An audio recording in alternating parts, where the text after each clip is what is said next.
I mean, it's just working it out, and it is evolving. That's actually evolving.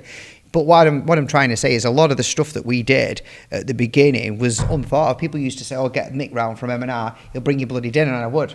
You know, I'd spend time in the house, make sure there's explain the difference, you know, educate the customer. Spent loads of time where I was quoting people, and I was doing about 200. I think the best year we ever did about 280, and basically I was doing that because I was going in and I was showing, I was taking. Now, going back to what you're teaching now, I was doing that then, and I was doing really well. The problem is now there's a lot more social. There's a lot, not that it's a problem, that's the wrong word. So if you're not actively looking at what's going on in the industry and keeping your eye on it, you will get left behind. There's some smart lads out there. I've met some really smart lads on here. I've got one on the podcast, Lewis. He's a very, very smart lad. Ultimately, I think what I'm trying to say is that your journey and what you've created and what you've done is absolutely amazing, because what you're doing now is you're giving people who've not really got a hope in hell, and they're frustrated. You know, if you watch a lot of them, you have created something that is really helping people. You've got tons of people out there saying, "Oh, you're a con, you're this." I've heard it, you've heard it. But the mad thing is, I know for a fact now, right now, Chris, there's other companies looking at what you're doing and they're on with it. Mm-hmm. Basically, this model is getting copied, but you're ahead of the curve. Yeah, you're ahead of the curve, because ultimately that should be something that you're quite proud of, really, because you've created something that's I take it as different. A compliment. I mean, I think that the industry has needed the support that we provided, and I think it's natural for competition to follow if you do something well and there's a need for it. Again, as with myself personally, I don't really compete externally. I'm not so focused on what the competition is, fine. That's do you know what? That was one thing, you've got a lot of companies out there, including myself, I'll hold my hand up for that, where you start panicking. I think it's fear of missing out. You see something, it's great. And I think especially when you watch social media and you watch companies out there, I mean, I've got a really special guest that I'm hoping that's going to come on, who's got a huge plumbing company, who's hopefully going to be really, really good, and we'll let you know a little bit more on that. But ultimately, it's basically, when you look at our company from the outside, everything looks perfect. But I think, don't do that, because everybody does exactly the same when you look. 'Cause you never show the shit, do you? Unless you're being followed 24/7. But ultimately, I think stay in your own lane, keep your head down, obviously you got to watch competition, but try not to get too much overwhelmed by it, because it's very overwhelming if you start looking.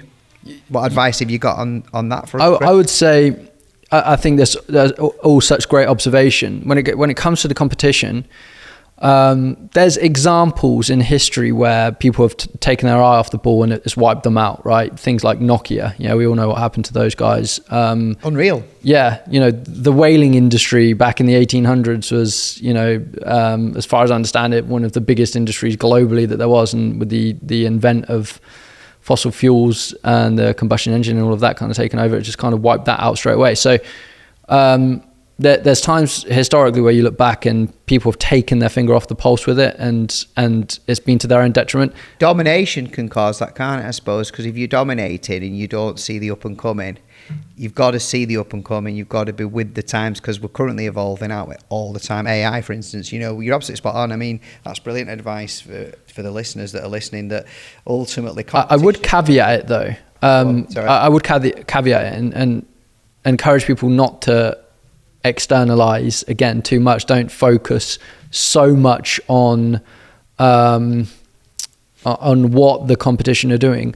I would focus, the best piece of advice that I can do around this is provide the absolute best to your customer that you possibly can. Focus everything on your product and service and delivering the best possible product or service that you can to your customer base, because the free market is real. People will they'll respond well to what's good, and they'll respond negatively to what's bad. And technology, you have to keep up with. You have to make sure that what you're offering is always the best. Don't get complacent in what you're providing to your client base, because your clients are the ones that dictate whether or not you're going to be successful or you aren't. And if they start to be dissatisfied with what you provide, you've got a problem. So outside of what the competition are doing, outside of what's happening within the marketplace. Focus on, more importantly, and for the most part, just providing the absolute best thing that you can to your client base. And I think you can't go far wrong by doing that. That's obviously spot on, that, because like what you've just said there, I completely click with everything what you're saying. It's just good to confirm what you're saying. I think as well, a good thing is that you've got to have culture. Culture's big. You've got to have the right culture in your company, because sometimes you're getting up and you're coming up with suggestions and ideas, and it can be draining sometimes. I mean, I found that I've got someone now that helps me with this, but when I was doing it on my own, it was difficult, and I'm pretty sure that you've had that. You've got you and Joe, aren't you? Ultimately, you've got Joe driving. It's good sometimes to have somebody else that's helping you with that. What are, interestingly enough, what are your core values? What are the core values? Do you know them? So for the Trade Mastermind, I mean, they've evolved over a period of time. And between Joe and I, we've contributed different versions of them. We've pretty much refined them down to 3 at the moment, and I'll be entirely honest, I can't remember what they are off the top of my head. No, it's cool. I shouldn't have done that. We can cut that out. I'm joking.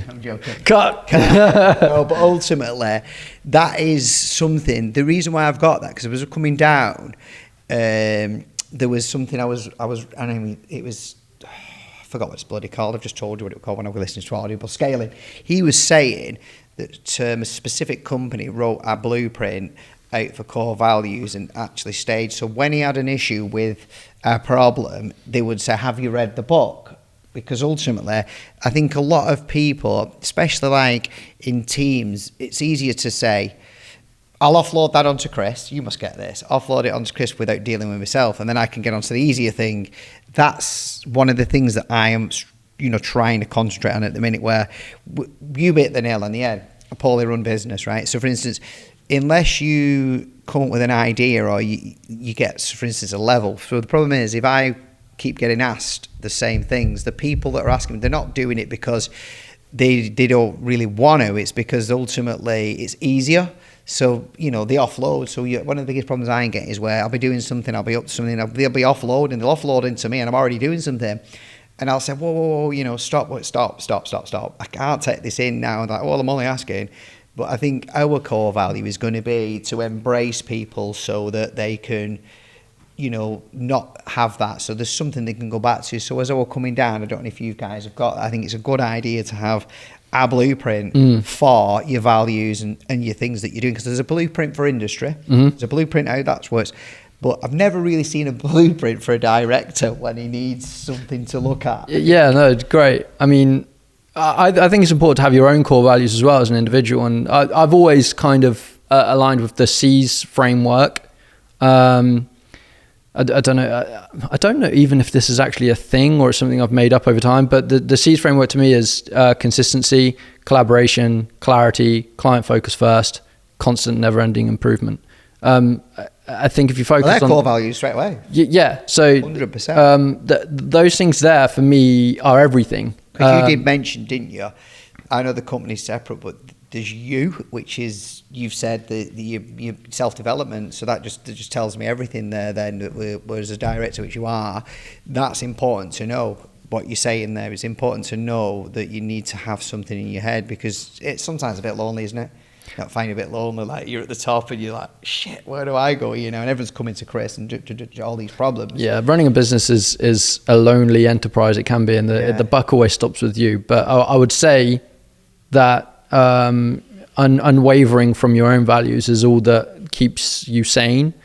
Never compromise on that. Something that and it's not to say that it means other people's values are wrong. It just means that be true to your own. Never compromise on what your own values are. And as an owner operator of a business, I think you have to try to instill that into your team as well. 100%. I think it's been great having you on, actually, because again, I've known you for a good few years now, and I'm still learning from you and still learning about you and about your personality, etc. So where do you see, it's a bit of a strange question. Well, it's not a strange question. Where do you see yourself and Trade Mastermind within the next, we'll not go too far, 2 years? Interesting question. I think, and this might be a what's the word? A bit of a stab in the dark. No, what's the word? A Presumption? No. Not a presumption. An expose, an announcement type thing. But I think Joe and I are in agreement that we are slightly misaligned on the big, not misaligned, but we are going to be coming away from it at different points. I think that's I get you. That is going to happen. Like Joe has, as I said earlier, as I mentioned earlier, Joe's got ambition to conquer the world, and that currently isn't something that is in with my personal vision. Yeah, and it's not that it doesn't align with my values. It's just that I know what's required to conquer the world, and nothing else can fit within your extremely space. Selfish, don't you? If it's a word, committed, I would say, but you can't allow for anything else. No, and in my opinion, you can't allow for no. I probably do. I'm not great. You can't vocabulary. I do say the wrong thing sometimes. You can't allow for friendships, for relationships, for family time, for weddings. You can't allow for that. If you're going to, and I know that there's a debate in that, but I know what it takes. 100%. I know that it takes 24/7 commitment, day in, day out, and there's seasons to it, no doubt. Like there's a period of time, that you have to put everything into it, and you can ease off slightly, but there's sacrifice there. And I think I'm mature enough now to realize that I'm not prepared to pay that price. Yeah, I get you. And I don't need to. It doesn't feel anything. It doesn't provide me with any type of fulfillment to conquer the world. You don't, and you're also not materialistic at all. So I have noticed that about you. You're not really that bothered, although you do drive nice cars and stuff. But you're not really that bothered. Yeah, I like to be comfortable. I certainly won't describe myself as materialistic. Funnily enough, I don't believe Joe to be either, and I know he comes across as slightly different. His car, so I know he's not. He's not a materialistic person. He's fulfilled very much in other ways, like driving people, seeing the best, and creating something amazing and building an empire. Like it's not about the money. It never is. And I know there's that projection sometimes, but they always say byproduct, don't they? Yeah, absolutely. It's a byproduct of what actually is valuable to him. So yeah, I mean, I wouldn't say either of us are materialistic, even though we do drive nice cars and live in nice houses. I do, we do at the end of the day. And would I say I am? I don't know. Do you like to have nice things, etc.? But I don't know. It is a bit of strong word, that I suppose. Right, I'm going to wrap it up very shortly. I just want to ask you one more thing. What advice have you got to any startup now that's coming to the eating industry, or any job, any role, and they're having itchy feet, basically? They like their employer, probably want more money. What advice have you got them? Because I've got situations where we've got members of the team that are stepping up, and I'm going to have to step up or step back. I'm in that position now where I'm going to have to step back at some point, because if you don't, so what advice have you got for supposedly both of us? For instance, you've got somebody that's willing to step up, and you he could possibly leave, or he couldn't, or so basically, what advice have you got there for retaining that person and that person making a decision? Very, very adverse question, that. Yeah, so I'll answer firstly to the person that's possibly thinking of setting up on their own. Mm-hmm. And the best piece of advice that I could possibly provide to somebody that's looking to start and grow their own business is probably two things. First and foremost, it's not easy, which is such an obvious thing to say. But I think you really absolutely need to reflect on whether or not you are or aren't that type of person. If you're not somebody that's willing to go through the pain of building something, of which it is painful, and consistently over a period of time, it is the only way to get better is to consistently feel the pain and repetition and fail and take the beating again and again and again to actually prevail and become the person that inevitably you need to be to run a successful business. That's the only route to it. Don't pay attention to what you see on Instagram and all of the nonsense of driving Lamborghinis by trading on Forex and all that kind of stuff. It's complete crap. To become a well-rounded business person, a successful business person, you have to go through 10 tons of shit, quite frankly. I hope there's swearing's allowed on the podcast. Yeah, of course. You have to do it. And if you are that person, none of what I have just said to you will put you off. You'll do it anyway, because there are some people that are just built that way. And it doesn't matter what you say, what you do, you will always want to work for yourself and build something, but be prepared for the hard work that it takes. The second element of that question is sales focus first, or sales skill focus first, or revenue generation focus first. Don't get caught up in the trap of thinking that business sub 7 figures is anything else other than that. It's find a product, find a service that you can sell at a profit and go out and start selling it and delivering it. Don't overcomplicate it. That's all that it takes, but it takes hard work, time, energy, effort to make that work. On the flip side of that, in terms of retaining, I think I've got that nailed at the minute. I think I've got a suggestion for that, but I'll let you do yours first. Okay. In terms of retaining stuff, you have to provide you have to provide a place that people want to work. Money isn't enough. You know, that money is an expectation. So money is, if somebody's not paid enough money, they'll be demotivated. If somebody's paid too much money to do the job that they're providing to the company, it won't increase their level of motivation to be in the role, if that makes sense. 100%. So it becomes an expectation. So you can't entice people to stay through money. You have to retain people by giving them career progression, by providing job security, by making sure that the culture is correct, making sure that they're treated like an adult and are given the autonomy to make their own decisions, and are developed into the next wave of leadership, and they can evolve and they can go on to the next thing. Make sure that they're well looked after and supported. And Gary Vee says something really important, and I think that resonates a lot with me, and that's when you realize as an employer that you work for your employees don't work for you, it becomes a lot easier. I'd say there's an element of absolute truth in that, to be fair, because that's exactly how it is. You know, now the answers that you've just given are pretty much what I say, because I want to retain our team, have the best, which is you know, I do believe we've got a decent team, which is challenging at times. Try not to take things too personally as a boss, because certain things get said, and some of the things that are said that you find out afterwards are none of your business anyway. Just to touch on, sorry to jump in, but to touch on that, emotion has, you know, frankly, zero place in business in my mind. It removes all, you know, so things that I've said, detach emotion from it is absolutely right.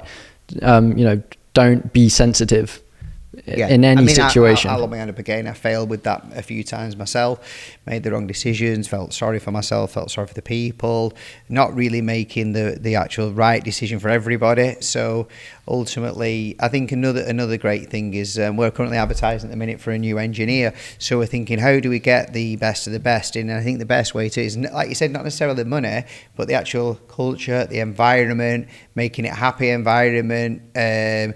Because you get so drawn into the negativity side of things. You've got to be careful, really. So that's my advice, basically. Try to make your business place the best place to work at, and also, if you do that, it will naturally develop, because people will want to develop where they'll not be in that rut. So that's like my touch on what you've just said. Right? Absolutely. Tie them into the vision. Yeah. Make sure that they know why they're coming to work. Absolutely. And they're contributing. There's a famous thing, I'll finish my side now, but there's a famous thing that if you ask a janitor at SpaceX what their job is, they will respond by saying that they're helping somebody get towards landing on Mars. So, you know, they're tied into the big vision of what it is that company's trying to do. Then they don't see themselves as sweeping the floor. They see themselves as contributing to making sure that the first man lands on Mars. So, or woman. Fantastic.